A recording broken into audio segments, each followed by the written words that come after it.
గుడికి వెళ్ళి వచ్చేటప్పుడు నేరుగా ఇంటికి రావాలనా అని చాలామంది నన్ను పర్సనల్‌గా కూడా ఎక్కడైనా కనిపిస్తే అడుగుతూ ఉంటారు.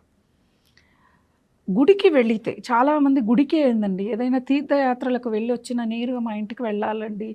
ఇప్పుడు హైదరాబాద్ నుంచి ఫ్లైట్ ఎక్కుతారు. వాళ్ళదేదో ఊరు హైదరాబాద్‌కొచ్చి ఫ్లైట్ ఎక్కుతారు. మళ్ళా తిరుగు ప్రయాణంలో వీళ్ళు వెళ్ళే సమయానికి ట్రైన్ గానీ, ఫ్లైట్ గానీ సమయం చాలా ఉంటది. పొద్దున్నే దిగుతారు. వాళ్ళకెప్పుడో సాయంత్రం ఉంటుంది. అంతవరకు ఏం చెయ్యాలి? ఎవరో తెలిసిన వాళ్ళున్నారు. అలా వెళ్దామా? అంటే వెళ్ళకూడదు. అక్కడ చూసొచ్చిన పుణ్యం వాళ్ళకి వెళ్ళిపోతుంది అనే ఒక ఆచారంలో ఉన్నారు అందరూ కూడాను.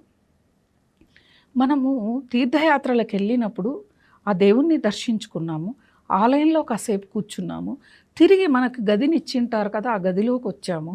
స్నానాలు అవన్నీ చేసుకొని బయలుదేరాం. అయిపోయింది కదా అక్కడికి. మీరు మరి ఏదైనా పెద్ద పట్టణాల్లో దిగినప్పుడు